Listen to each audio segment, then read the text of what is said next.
Nagtulak sa akin magtrabaho para sa pangarap ko, para sa pamilya ko syempre. Porsige po ako na mangibang bansa para sa panganay kong anak na pumapasok bilang pulis.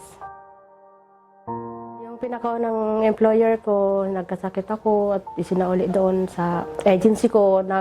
Tumira ako sa agency ko almost 15 days. Kaya parang na-alarm na po yung kapatid ko at ganun din ako kasi yung isip ko ay yung pamilya kong iniwan, kung paano na sila, kung patuloy akong matitingga doon sa loob ng agency. Noon ay nagkaroon din po ako ng pangalawang employer. Yun po ay nabisahan ako noon at patuloy ako nagtrabaho sa loob ng 3 buwan. Pagkatapos ng 3 buwan pong yun ay nagkaroon din po ng pagsisinungaling yung pangalawa kong amo kasi hindi sila nagsabi sa akin na ay kukunin nila ako bilang temporary. Hindi sila nagsabi sa akin yun. Mayroon pala silang na hinihintay na galing Pilipinas pa rin na katulong. Pagdating doon sa bansang Kuwait, yung galing sa Pilipinas ay niremove na nila ako at binigay ako sa kapamilya nila. Sabi nila, bakit daw ako pumayag? Sabi ko wala akong magagawa. Sa loob ng 12 buwan, 4 na buwan lang naman po ang na-receive ko na sahod. Yung ibang buwan na po yun ay hindi binibigay sa akin at hindi na din ako namomonitor ng aking agency ng panahon na yun. Ayusin natin ang problema mo, yun ang pangako ng agency sa akin. Pero hindi yun nangyari. Dinala nila ako sa police station at ipinakulong. Wala na akong magawa kasi pagdating doon, hinablot na ako ng pulis eh.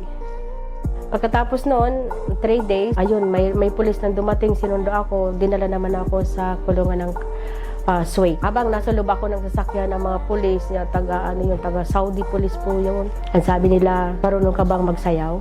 Sobrang takot ko nung panahon yun kasi di ko alam kung bakit papasayawin ako, kung ano. Hindi na makontrol yung iniisip ko noon. Naghahalong iyak o kabiguan, pero naging matayog pa rin ang pangarap ko para sa pamilya ko. Noong panahon na sabi ko noon sa agency ko, sabi ko gusto ko nang umuwi, pwede yung ba akong tulungan? At sabi niya, pumunta ka dito para saan? Magreklamo o magtatrabaho? Siyempre po pumunta ako dito bilang buong kalooban ko para magtrabaho para sa pamilya ko. Pero sa ganitong sitwasyon parang susuko na ako. Ang sabi nila sa akin, wala akong pakialam, pinili mo yan kaya nangyari yan sa'yo. Ikaw ang naghanap ng employer mo na yon. Hindi kami. Pumasok sa utak ko nung panahon na yon ay wala na kayong pakialam sa akin. Ako'y nabugbog ng aking pangatlong amo. Lahat ng mga identification ko na dapat ako naghahawak ay wala yun sa akin. Civil ID, passport, lahat po yun wala sa akin. Hawak po yun ng pangatlo kong amo. Paano ka di katatakas kung ikaw ay binubugbog? Paano ka di tatakas kung ikaw ay sinasaktan?